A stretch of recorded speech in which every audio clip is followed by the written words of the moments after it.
प्यारे दोस्तों, ये फ़कीर योगी वीरेंद्र योगी महापुरुषों के पद चिन्हों पर चलने के लिए अपने जीवन को हमेशा से उत्तेजित किया है, हमेशा से प्रोत्साहित किया है, हमेशा से प्रेरणा इन चरणों से लेते हुए अपने आप को इनकी तरह ढालने की कोशिश की है। यहाँ आप त्रिमूर्ति देख रहे हैं। सबसे जो महान पुरुषोत्तम इसमें हैं वो हैं आदरणीय परम पुण्य भारत के महान सपूत सुभाष चंद्र बोस। ये हमारे सबसे अत्यधिक प्रिय रहे हैं।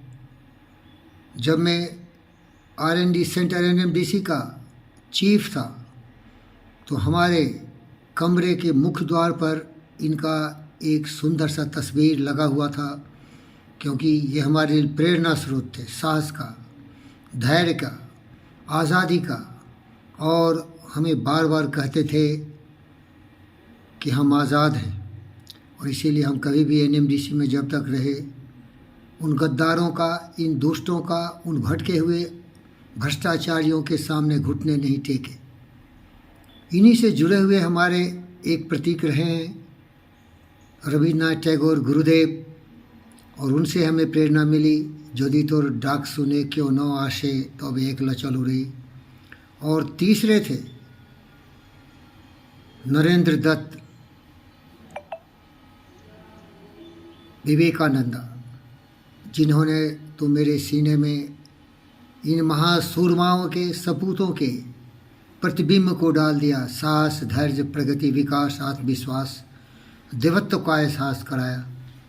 तो मेरे जो तीनों गुरु रहे हैं, गुरुदेव रविन्द्रनाथ टैगोर, महान भारत के नायक जिनकी छवि को सम्मानित करते हुए नरेंद्र मोदी जी ने इंडिया गेट पर इनकी प्रतिमा लगाई। और सबसे जो महान आध्यात्मिक भारत के गौरव गरिमा के संस्कृति के प्रतीक रहे।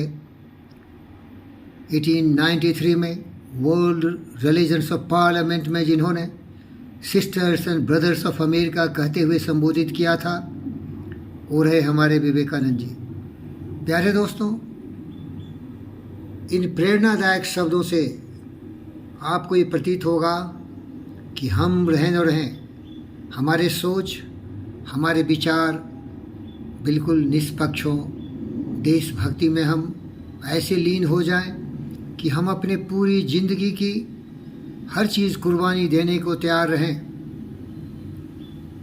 ये त्रिमूर्ति जो आप देख रहे हैं, सुभाष बोस के पैर का धूल के बराबर ये दोनों नहीं है।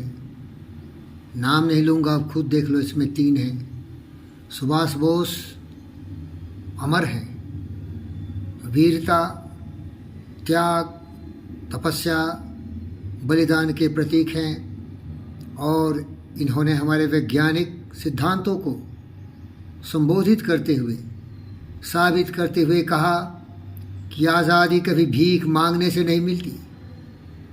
आज़ादी के लिए हमें इसकी कीमत चुकानी होती है। तुम मुझे खून दो, मैं आज़ादी दूंगा। और हिंदुस्तान के महान वीर सपूतों, इनके पद चिन्हों पर चलते हुए आज़ाद हिंद की सेना बना के अंग्रेज़ों को इस तरह से ललकारा, पछाड़ा, पसीने छुड़वा दिए कि डर के मारे हिंदुस्तान छोड़ के वो लखेड़े भाग गए।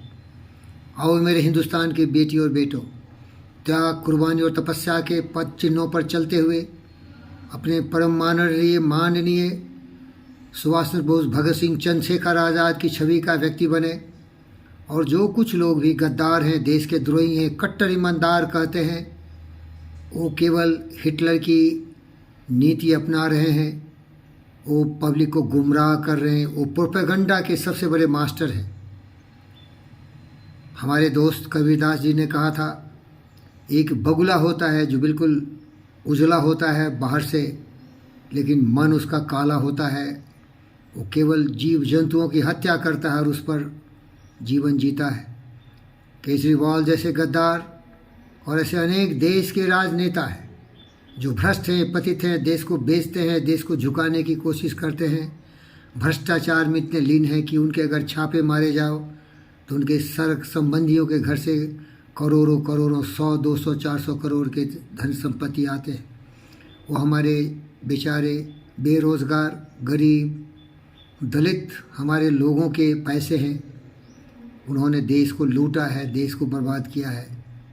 इन महापुरुषों की छवि से हमें प्रेरणा लेना है और हम भूखे रहेंगे, हम फ़कीर रहेंगे, फ़कीर योगी वीरेंद्र योगी रहेंगे, गौतम सिद्धार्थ बुद्ध रहेंगे, लेकिन हमारी जो मानसिकता होगी वो बिल्कुल सूर्य की तरह दमदमाते चमचमाते मारतंड की तरह, प्रचंड की तरह, अरुण की तरह उज्ज्वल धवल होगी।